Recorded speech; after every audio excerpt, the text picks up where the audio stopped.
À Dieu soit la gloire. Quelle est bonne sa présence, amen. Je ne sais pas pour vous, mais ce matin, eh bien, nous ressentons cette onction du Seigneur. Ce que nous avons besoin, en définitive, c'est de Jésus. Nous avons besoin que de lui. Parce qu'il nous suffit. Il est tout ce dont nous avons besoin. Amen. Je rends gloire à Dieu pour le déroulement de cette mission, de ce séminaire. Et moi, je crois que le Seigneur, eh bien, depuis le début, il a planté une graine dans nos cœurs. Et cette graine, eh bien, c'est Dieu qui va la faire croître. Vous savez, dans la première réunion, le premier soir, on avait parlé de ce point que l'ennemi voudrait mettre sur nos vies. Mais le Seigneur est capable de rajouter une virgule et de redonner espoir. Hier matin, on a écouté John apporter la parole du Seigneur. Et il parlait de cette lampe. Et il nous expliquait qu'en définitive, la lampe, c'était pas le principal.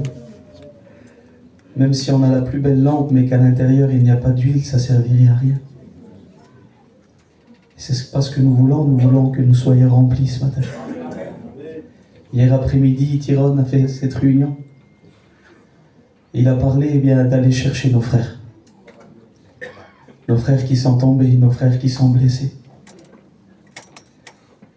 Et ce matin, si tu es perdu dans tes pensées, eh bien avec tous les serviteurs de Dieu et tous les chrétiens, on est là pour t'aider. Ici, ce n'est pas un tribunal, c'est un hôpital qui guérit les malades. Hier soir, on a écouté encore que eh bien, le veau d'or, que des fois sans le vouloir, eh bien on le construit. Et que bien des fois des choses prennent la place de Dieu. Et vous savez, avec John, on ne s'est pas parlé. On ne s'est pas consulté. John a répété ça souvent hier soir. Il faut que Jésus reprenne sa place. Il l'a dit souvent.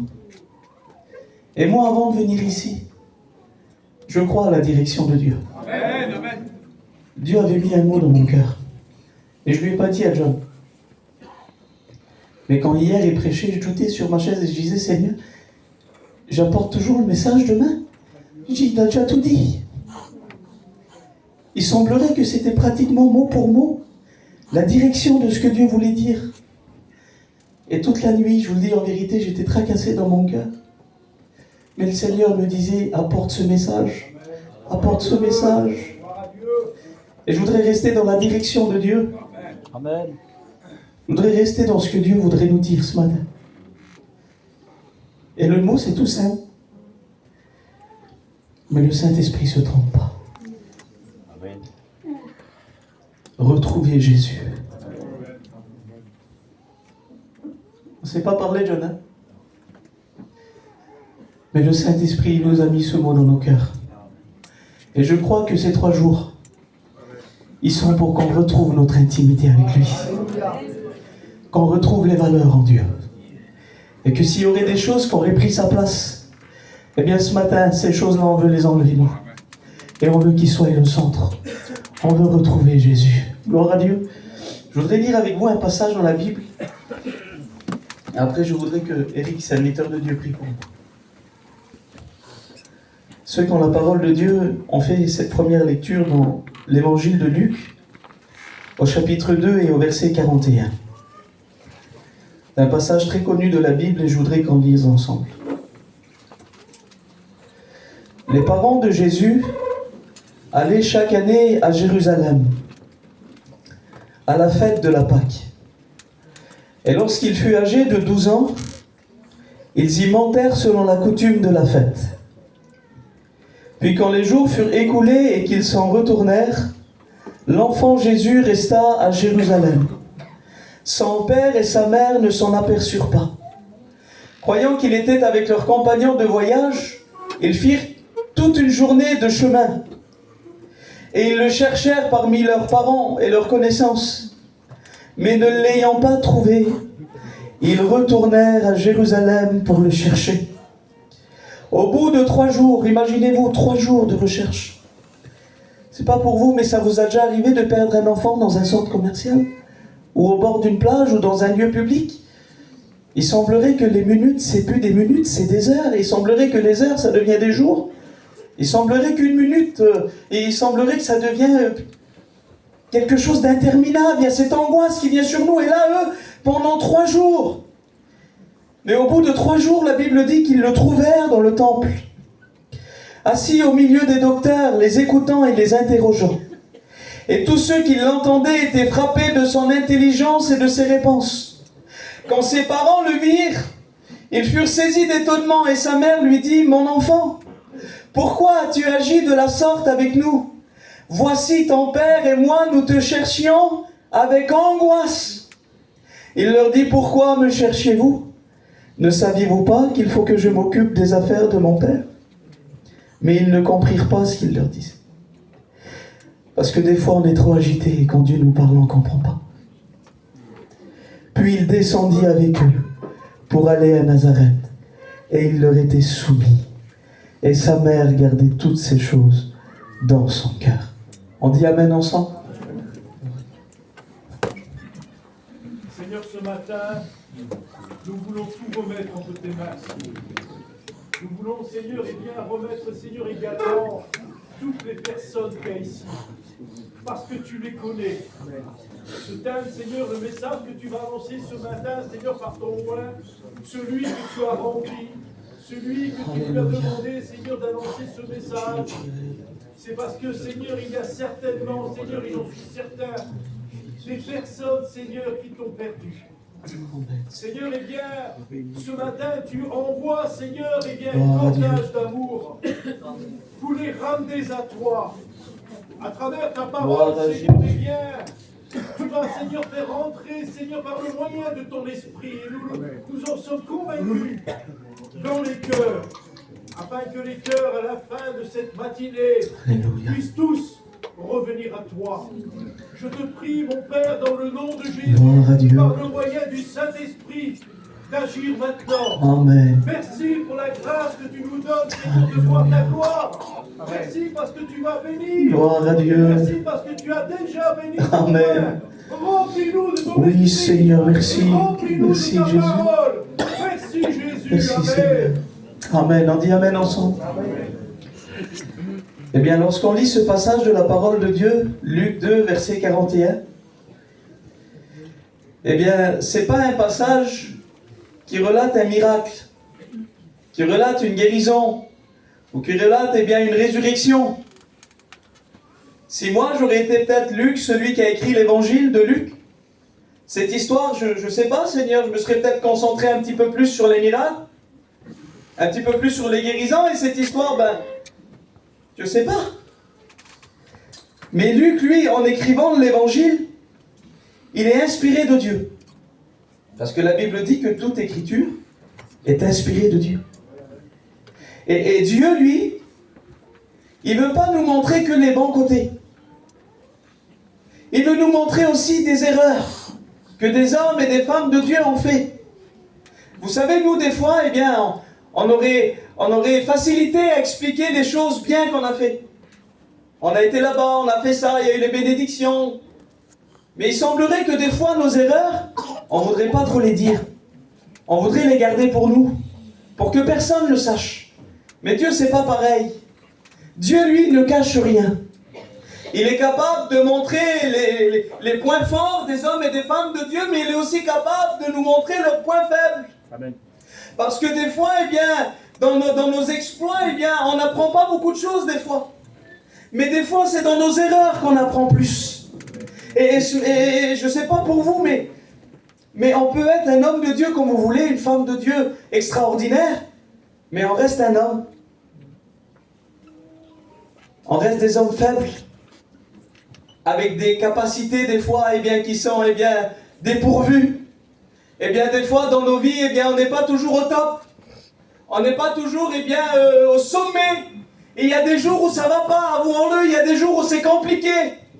Et ce passage-là est un passage triste, est un passage qui nous explique en quelque sorte, eh bien, qu'un jour, les parents de Jésus, Joseph et Marie, eh bien, qui étaient, eh bien, un homme et une femme extraordinaires, qui avaient la foi en Dieu, on fait une erreur. Et j'aimerais vous dire que des fois, ça arrive qu'on fasse des erreurs. Mais s'il y a une erreur à ne pas faire, c'est bien de perdre Jésus. Il ne faut pas faire cette erreur-là.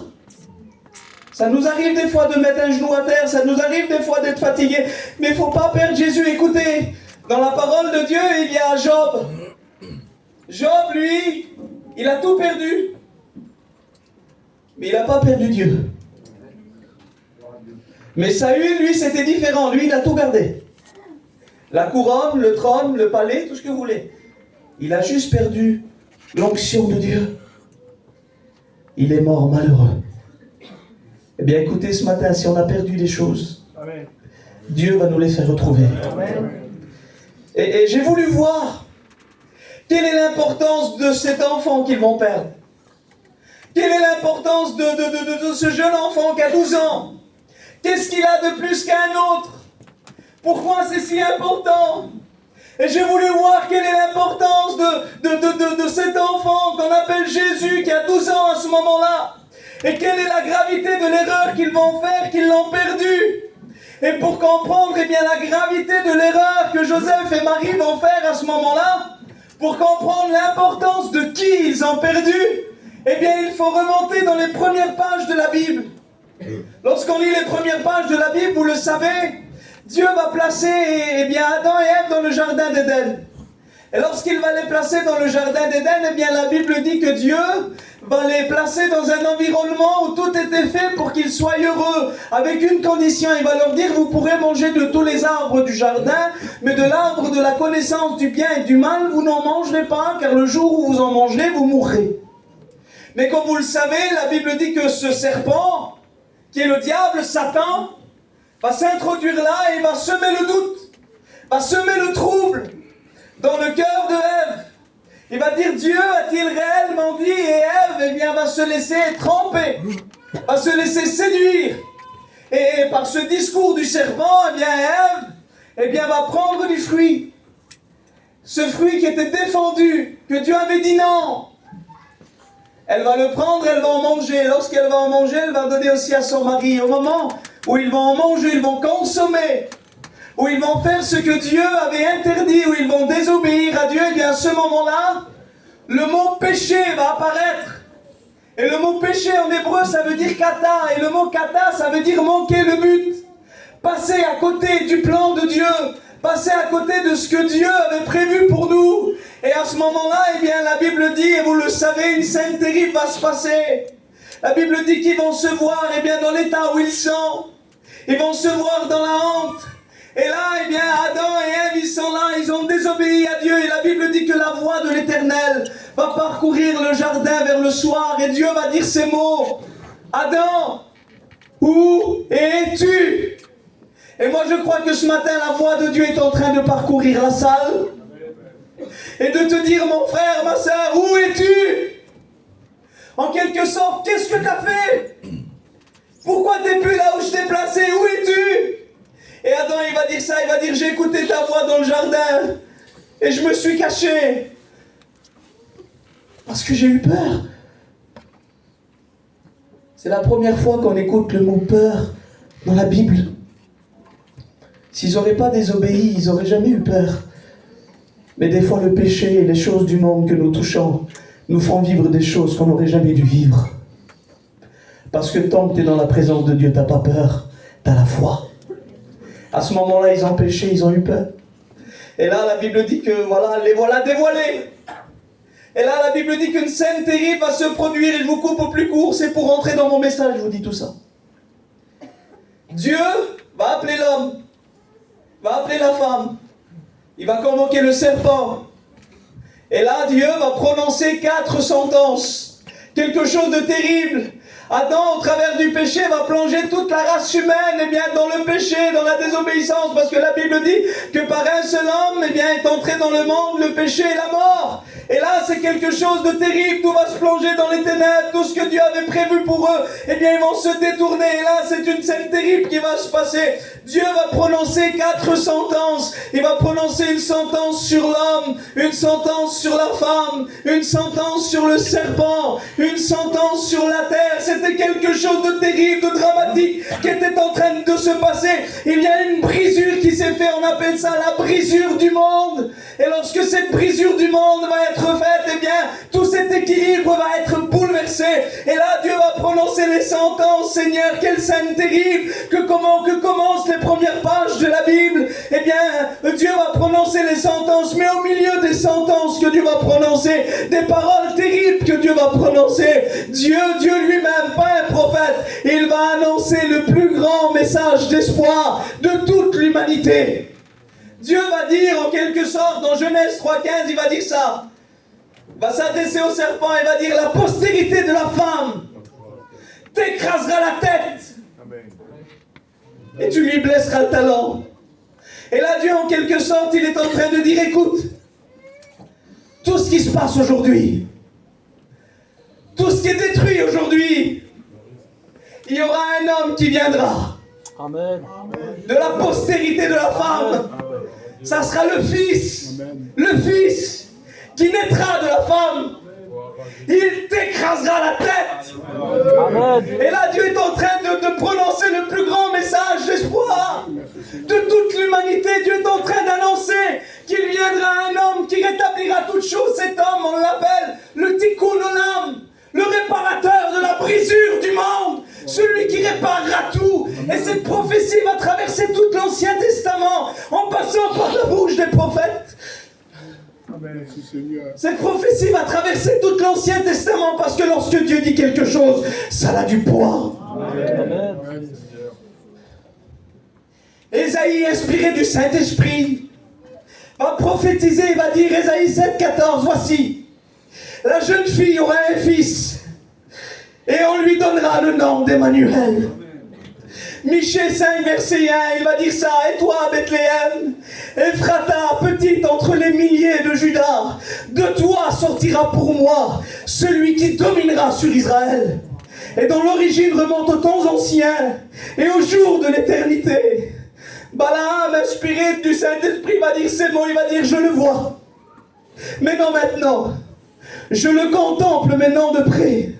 Un astre sort de Jacob, un sceptre, un roi sort d'Israël. Et la prophétie continue, elle continue. Ésaïe 9, verset 6, Ésaïe va dire ces mots. Il va dire, car un enfant nous est né, un fils nous est donné, et la domination reposera sur son épaule. On l'appellera admirable, conseiller, prince de la paix, Dieu puissant, Père éternel. Est-ce que vous croyez qu'il y a puissance dans le nom de Jésus? Et là, voilà que la prophétie va continuer. Et ça va devenir l'espérance de tout un peuple. L'espérance du peuple juif. C'est 3000 ans de judaïsme où le peuple juif va espérer, attendre. Lorsqu'ils souffraient, lorsqu'ils étaient dans la misère, ils regardaient leurs enfants et ils leur disaient, écoute, bientôt, il va venir. Bientôt, le Tikkun Olam, le réparateur de la brisure du monde, celui qui rétablira toutes choses, va venir, il va venir. Et c'était l'espérance du peuple juif. Et là, écoutez bien, ce que Dieu dit, est-ce que vous croyez qu'il l'accomplit? La Bible dit dans Galates 4, verset 4, qu'au temps accompli, qu'au temps marqué par Dieu, Dieu va envoyer son fils né d'une femme et né sous la loi. Et là, voilà que le moment va arriver où Dieu doit envoyer son fils. Ce beau verset de la Bible que j'aime tellement citer. Jean 3,16. Car Dieu a tant aimé le monde qu'il a donné son fils. Et là, pour que Jésus vienne au monde, il fallait un foyer. Il fallait choisir, il y avait un choix de Dieu. Et moi je crois ce matin que Dieu choisit. Il choisit des hommes, il choisit des femmes. Il choisit des foyers pour entrer dans son œuvre. Et là, Dieu va porter ses regards sur la terre d'Israël. Et là, Dieu va remarquer un jeune homme qui s'appelle Joseph, une jeune fille qui s'appelle Marie. Et là, Dieu va les choisir. Et lorsque Dieu va les choisir, écoutez, Dieu ne nous choisit pas par rapport à nos qualités ou à nos compétences, mais il nous choisit parce qu'on a un cœur pour lui. Et Joseph et Marie avaient un cœur pour Dieu. Et Joseph et Marie, ils étaient promis l'un à l'autre. Ils n'étaient pas mariés, ils étaient fiancés, ils étaient promis l'un à l'autre. Joseph était de son côté, Marie était de son côté. Marie, elle est là, elle ne s'attend à rien. Elle était peut-être là en train de faire le ménage, je ne sais pas, elle ne s'attendait pas. Mais la Bible dit que l'ange Gabriel va entrer chez elle. Et lorsqu'il va rentrer, il va dire ces mots, il va dire « Je te salue Marie, toi à qui une grâce a été faite. Le Seigneur est avec toi. » Et là, Marie, elle est choquée par ce qu'elle entend. Et là, l'ange, il est en train de lui expliquer. Il est en train de lui expliquer que c'est elle que Dieu a choisie pour que son enfant vienne au monde. Et là, elle va dire, mais comment ça va se faire, Seigneur? Et il dit, écoute, la puissance du Saint-Esprit viendra sur toi. Et le Très-Haut te couvrira de son ombre. C'est pourquoi le saint enfant qui naîtra sera appelé Fils de Dieu. Et là, Marie, elle comprend que Dieu l'a choisi à elle. La prophétie, eh bien, la concernée. Et vous savez ce qu'elle dit, Marie, même si elle est troublée, elle ne comprend pas tout. Mais elle dit, je suis la servante du Seigneur. Qu'il me soit fait selon ta parole. Elle accepte le plan de Dieu. Écoutez, Dieu choisit. Dieu appelle. Mais il faut accepter. Et là, Marie, elle accepte le plan. Mais je voudrais vous le dire, comment expliquer à Joseph? Comment lui expliquer ce qui vient de se passer? Et là, eh bien, elle essaie de lui expliquer, mais Joseph, il ne comprend pas, il veut rompre secrètement avec elle, parce que Joseph était un homme de bien. Et il voulait rompre, il ne comprend pas, Joseph. Écoute, peut-être que c'est à toi que Dieu a touché. Peut-être que c'est toi que Dieu a béni, et tu veux faire comprendre des choses à ta famille, à ton mari, à tes enfants, mais tu n'y arrives pas, Mais écoute, j'en suis sûr, que si Dieu a été capable de toucher le cœur de Marie, il est aussi capable de toucher le cœur de Joseph. Et si Dieu t'a béni à toi, il est aussi capable de bénir tes enfants. Alors elle était là. Elle attendait que Dieu agisse. Et la Bible dit ça, qu'un ange va apparaître à Joseph. Et qui va lui dire, ne crains pas de prendre Marie pour ta femme, car le saint enfant qui naîtra, il vient de Dieu. Et voilà que Joseph et Marie maintenant sont convaincus que Dieu les a choisis. Convaincus que c'est eux que Dieu a choisis pour que son fils vienne au monde. Et la Bible dit ça, écoutez bien, que le moment que Jésus doit naître va arriver. Lorsque Jésus va naître, il va naître dans la crèche.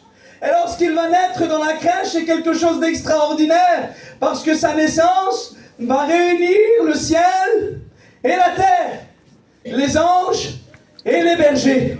La Bible dit que quand Jésus est né, il y avait dans cette même contrée des bergers qui passaient dans les champs les veilles de la nuit pour garder leurs troupeaux. Et voici un ange du Seigneur leur apparut, et la gloire du Seigneur resplendit autour d'eux. Ils furent saisis d'une grande frayeur. Mais l'ange leur dit, ne craignez point, car je vous annonce une bonne nouvelle qui sera pour tout le peuple le sujet d'une grande joie.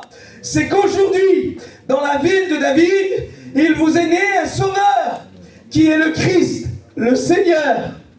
Et je voudrais le dire, qu'ici, pour tous les foyers malheureux, pour tous ceux qui n'en peuvent plus, il nous est né un sauveur, qui est le Christ, le Seigneur. Et là, c'est le sujet d'une grande joie. Alors les bergers, ils sont là, ils sont dans la joie. Et là, la Bible dit que le 8e jour auquel l'enfant devait être circoncis va arriver. Et là, on va lui donner le nom de Jésus. Et là, la Bible dit que lorsqu'on va le présenter au temple, il y avait un homme qu'on appelait Siméon. Siméon avait été averti qu'il ne mourirait pas avant d'avoir vu le Messie, avant d'avoir vu le Christ. C'était une conviction qu'il avait reçue de Dieu dans son cœur, qu'il ne mourirait pas avant de l'avoir vu. Et Siméon, il attendait la consolation d'Israël. Et la Bible dit ça, qu'au moment où on présentait les enfants dans le temple, je ne sais pas s'il y en avait plusieurs des enfants qu'on présentait à ce moment-là, mais la Bible dit que Siméon va être poussé par le Saint-Esprit, et lorsqu'il va rentrer dans le temple, la Bible dit ça, écoutez bien, qu'il va recevoir l'enfant Jésus dans ses mains, et il va regarder le ciel, il va dire, Seigneur, maintenant, tu peux laisser ton serviteur s'en aller en paix, parce que mes yeux ont vu ton salut. Salut que tu as préparé devant tous les peuples. et gloire d'Israël, ton peuple. Écoutez, Marie, elle était là. Joseph, il était là. Il voyait que c'était important. Il voyait l'importance de Jésus. Même qu'il était tout bébé. Il va faire trembler les rois. Le grand roi Hérode. Le grand roi Hérode sur son trône.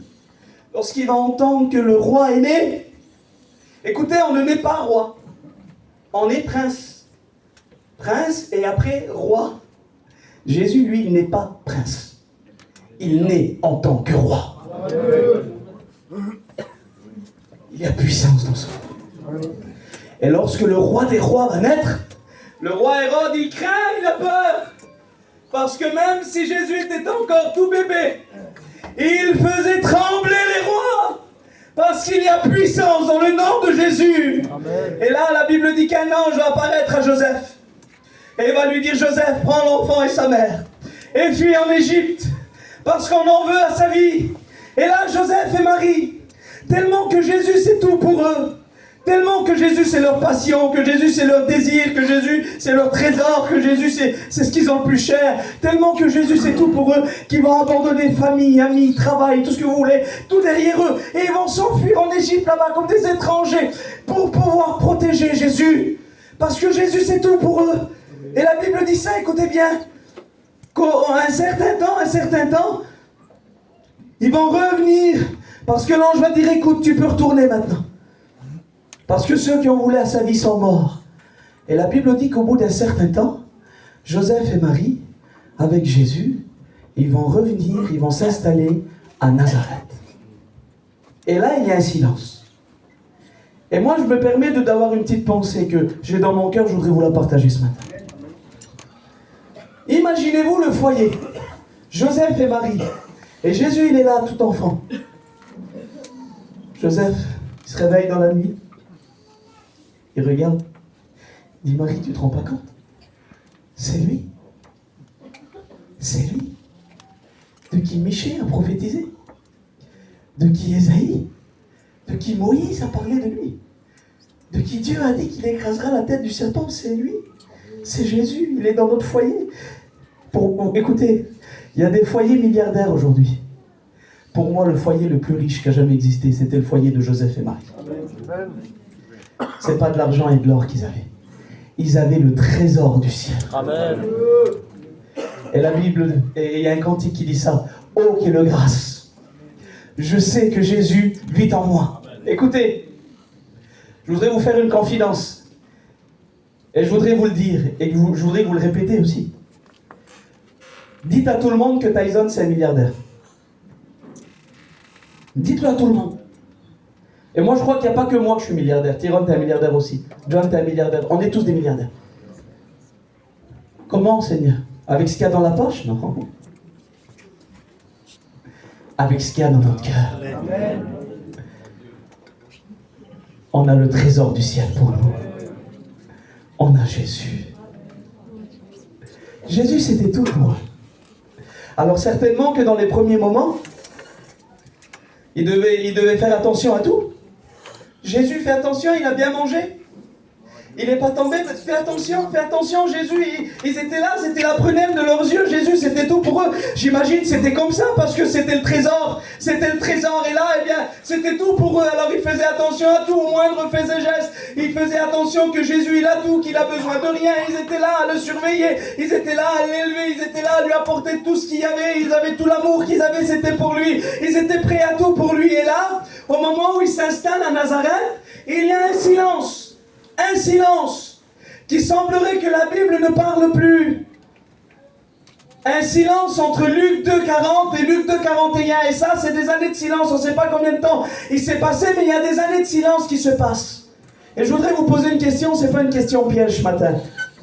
Jusqu'à aujourd'hui, est-ce que Joseph et Marie, ils ont fait un parcours sans faute? Dites amen si vous êtes d'accord. Ils ont fait un parcours sans faute, oui ou non? Pour moi, ils ont fait tout comme il faut. Ils ont fait tout comme il faut, ils ont obéi, ils ont fait tout comme il faut. Mais quand je lis Luc 2,40 et Luc 2,41, c'est deux passages totalement différents, Eric. Je vois que jusqu'à Luc 2,40, Jésus, c'est tout pour eux. C'est leur patience, c'est leur désir, c'est tout ce qu'ils ont le plus cher.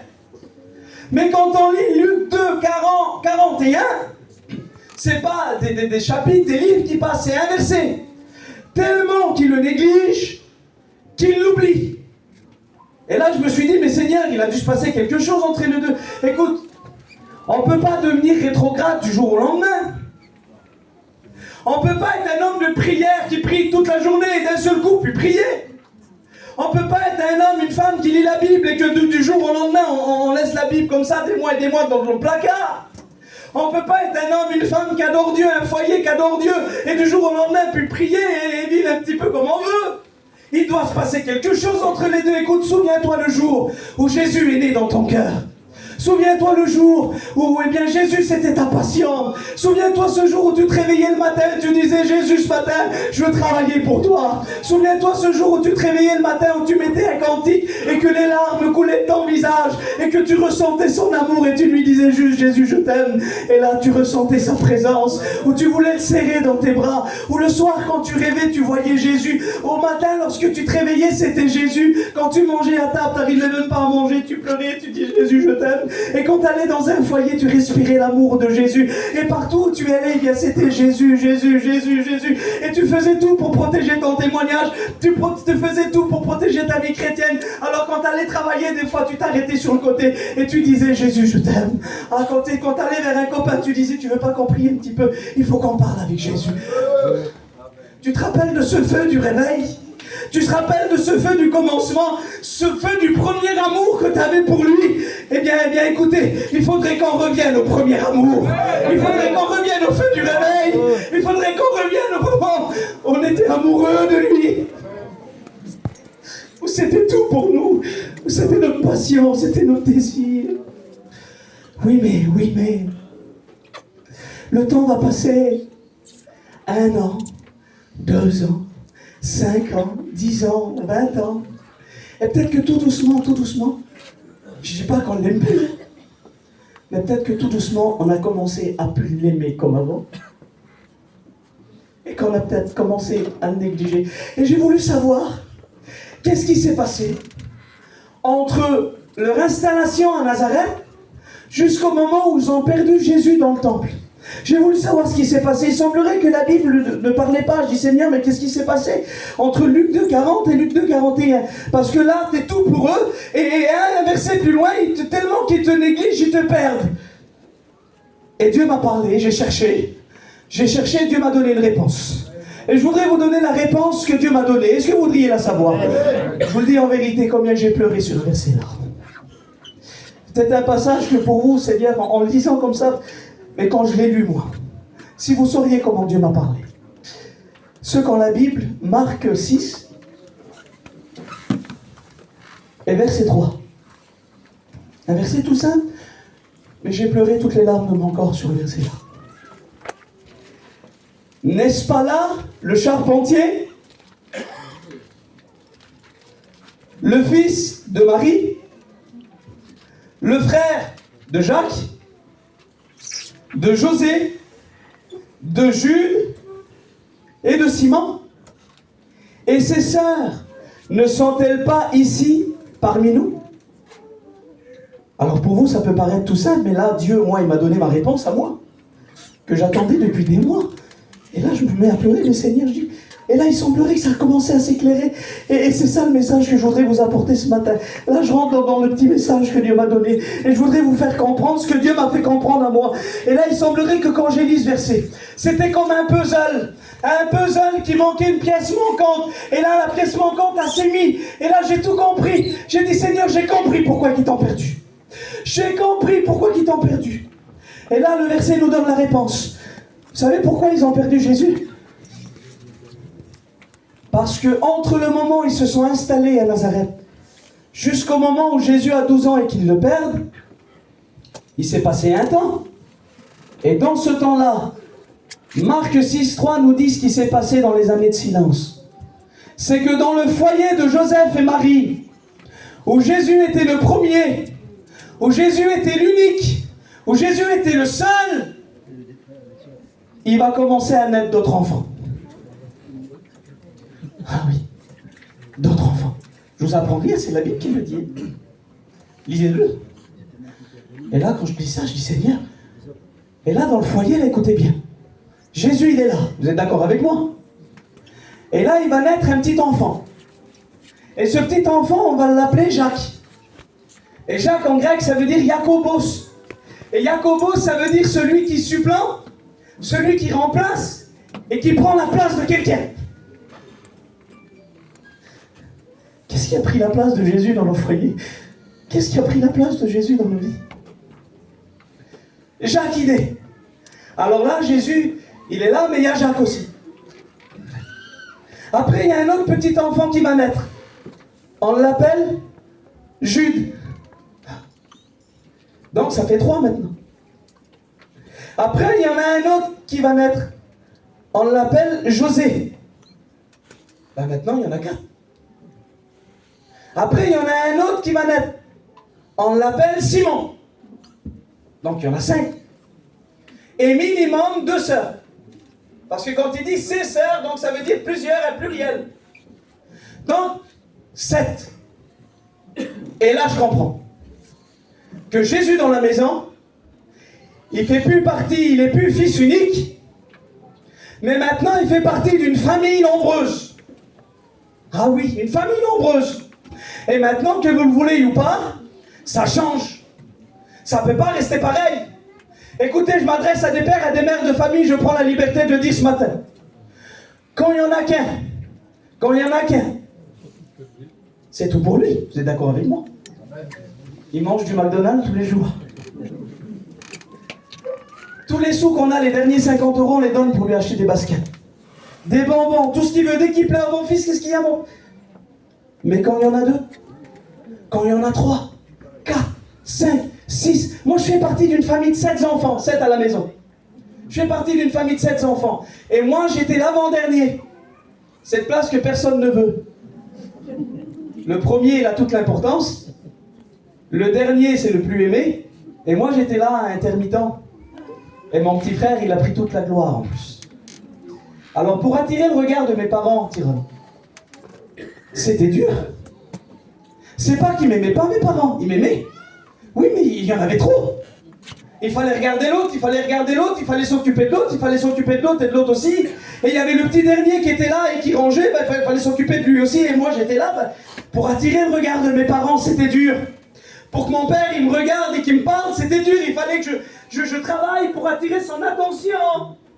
Eh bien, imaginez-vous dans la maison. Jésus, il n'est plus fils unique. Mais il fait partie d'une famille de 7. Et maintenant, je vois l'embrouillage dans la maison. Marie, elle en a 3 dans les mains. Joseph, il en a 3 dans les mains. Les petits, ils courent partout. Ben oui, c'est des enfants. Ils courent partout.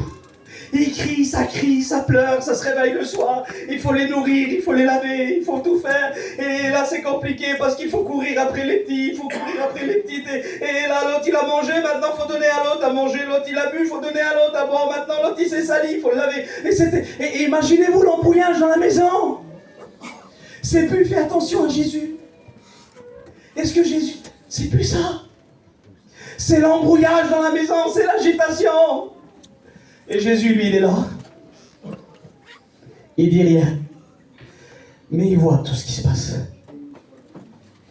Il voit que ça commence à changer. Il voit que c'est plus comme avant.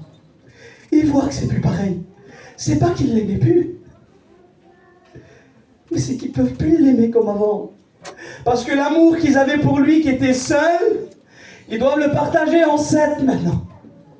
Et c'est le reproche que Jésus va dire à l'Église. Il va dire, ce que j'ai contre toi, c'est que tu as abandonné ton premier amour. Mais le texte littéral, vous savez ce qu'il dit? Il dit, ce que j'ai contre toi, c'est que tu m'aimes plus comme avant. Tu m'aimes plus comme avant. Je dis pas que t'aimes plus Jésus, je dis pas qu'on n'aime pas ce qu'on l'aime. Mais peut-être qu'on l'aime plus comme avant. Pourquoi alors?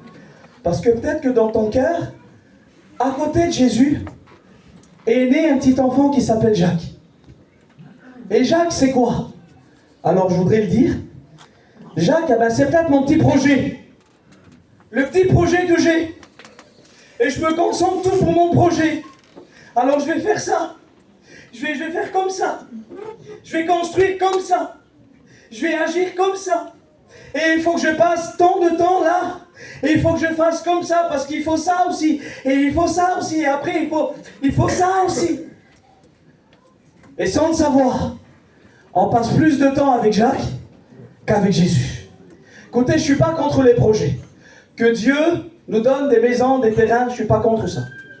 Mais il ne faut pas que ça passe avant Jésus. Parce que quand ça passe avant Jésus, on n'est plus d'accord.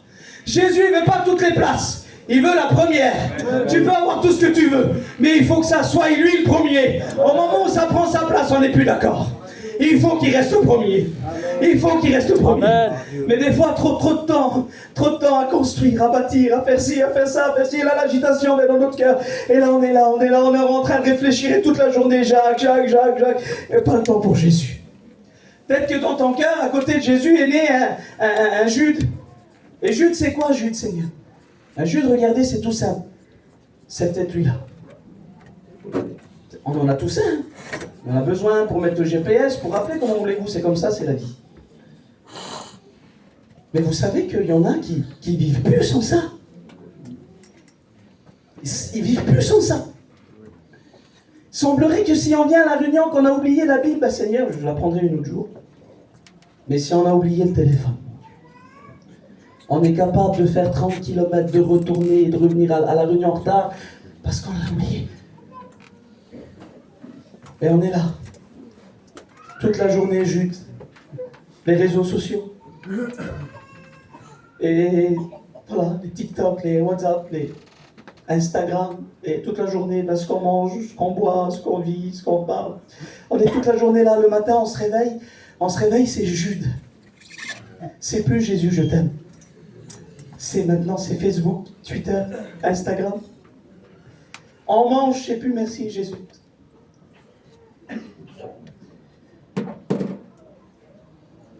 Avant de dormir, normalement, on prie. Non. Il faut qu'on voit ce qui se passe dans le monde. Écoutez, Facebook, et je m'adresse à la jeunesse surtout. Facebook, tu as 5000 amis, mais tu n'as pas un copain. Tout le monde te met des commentaires, mais personne ne te parle. Tout le monde te met des j'aime, mais personne ne t'aime. Tout le monde partage tes photos, mais personne ne partage un mot avec toi. Il y en a un qui t'aime, c'est Jésus. Amen. Écoute, laissons-le un petit peu de côté. Concentrons-nous sur lui. Amen. Peut-être que dans ton cœur est né un Simon. C'est quoi Simon? Ah ben Simon, c'est peut-être un petit mot qu'on t'a dit. Un petit quelque chose, un regard que tu n'as pas compris. Et à cause de ce mot qu'on t'a dit, il y a une petite rancune qui est née dans ton cœur, et là tu as commencé à élever la rancune au biberon. Tu as commencé à élever la rancune au biberon, et tu as commencé à la nourrir, et tu as commencé à te faire des pensées, tu as dit, eux, ils m'aiment pas. Ah, c'est Seigneur, eux, t'as vu, ils me considèrent pas. Et là, tu as commencé à nourrir cette pensée, en disant, t'as vu, ils me jugent, t'as vu comme ça. Et c'était un tout petit bébé au premier, mais il a commencé à grandir, et il s'est rajouté à côté de Jésus dans ton cœur, et aujourd'hui, tu es toujours en train de parler de ce qu'on t'a fait, toujours en train de parler de ce qu'on t'a dit, toujours en train de parler des choses, et bien que tu as vécu des injustices. Écoute, Simon, il a pris beaucoup de place, il a grandi, et c'est peut-être une petite querelle qui est devenue, une colère, et cette petite colère est devenue une petite haine, et aujourd'hui tu vis dans la rancune et dans l'amertume. Écoutez, tous ces petits enfants-là, il faudrait qu'on les mette de côté, que Jésus reprenne sa place. Amen. Que Jésus reprenne sa place. C'est tout simple le message ce matin, mais toute la nuit, j'étais imprégné de ce message dans mon cœur. Et je comprenais que la direction d'hier soir aussi, c'était ça. Il faut que Jésus, il reprenne sa place. Alors imaginez-vous, combien de choses qui se sont rajoutées à côté de lui. Combien de choses. Et Jésus, il était là, il disait rien. Mais voyez, écoute, Jésus, il nous voit faire. Écoutez, est-ce que vous croyez que Jésus, il est tous les jours avec nous? Il l'a dit ça. Je serai tous les jours avec vous.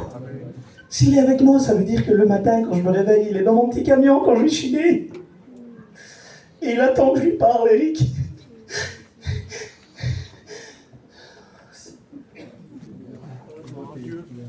Amen. La gloire. Il attend que je lui dise bonjour, je t'aime Jésus. Mais je ne le dis pas. Il faut que j'aille voir la cliente.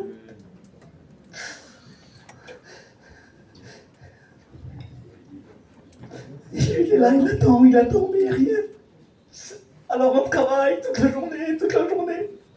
Il est là, il nous attend. Il attend qu'on lui parle. Il n'y a rien.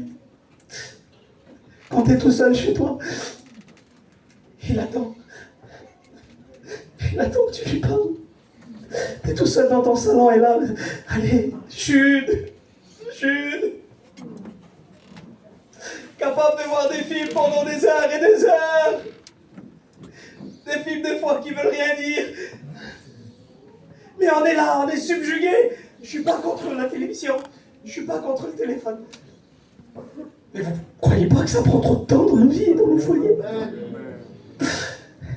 Et lui, il est là, il attend. Écoutez, si vous venez chez moi, comme on a été vers les frères, ils ont tout fait pour nous accueillir. On en était même gênés tellement qu'ils en faisaient, c'était trop beau. Ils nous mettaient à la place d'honneur, ils nous ont fait les plus beaux repas, parce qu'ils ont voulu nous honorer. C'est normal, on est comme ça. On veut honorer celui qui vient chez nous. Si vous venez chez moi, on va vous faire un terroir. Ma femme va vous mettre un petit peu de gâteau, et je vais vous faire la conversation.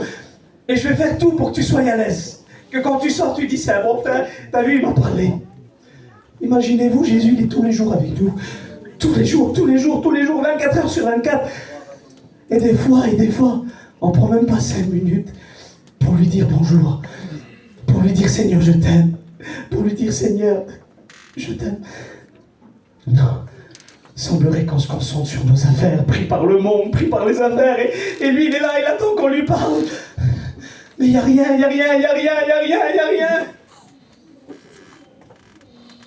Regardez ce qu'il dit. Ézéchiel 22:12, s'il pourrait parler les sentiments de Jésus envers nous, parce que je suis aussi dans le message. Il parle à moi, le message, premièrement. Et moi, tu m'oublies, dit l'Éternel. Tu m'as rejeté derrière ton dos. Ils se sentent peut-être délaissés, Jésus. Ils se sentent peut-être négligés. Ils se sont peut-être mis de côté, oui, parce qu'il y a plein de choses qui ont pris sa place. Et lorsque les choses prennent sa place, vous savez ce qui se passe? Je relis le verset du début. Et je prends la liberté, je ne voudrais pas brosser le message, je vous promets que j'arrête dans quelques minutes. Mais je voudrais dire ce que Dieu met dans mon cœur. Et regardez, le verset du premier début qu'on a parlé, lorsque Jésus n'est plus le premier. Les parents de Jésus allaient chaque année à Jérusalem à la fête de la Pâque. Selon la coutume de la fête. Ah oui, parce que la vie chrétienne, c'est plus par plaisir, c'est plus par conviction, c'est plus par amour, mais ça devient une coutume, ça devient une religiosité. Il semblerait que je lève mes mains parce qu'on me dit lève tes mains. Il semblerait qu'il faut que je me lève parce qu'on me dit que je dois me lever. Il semblerait que je dois chanter parce qu'il faut chanter. Écoute, quand tu vas au restaurant, tu vas pour manger. Quand tu vas au magasin, tu vas bien pour faire tes commissions. Quand tu viens à l'église, tu viens pour adorer. Amen. Quand tu es dans le restaurant, personne te dit mange. C'est toi qui vas, tu manges.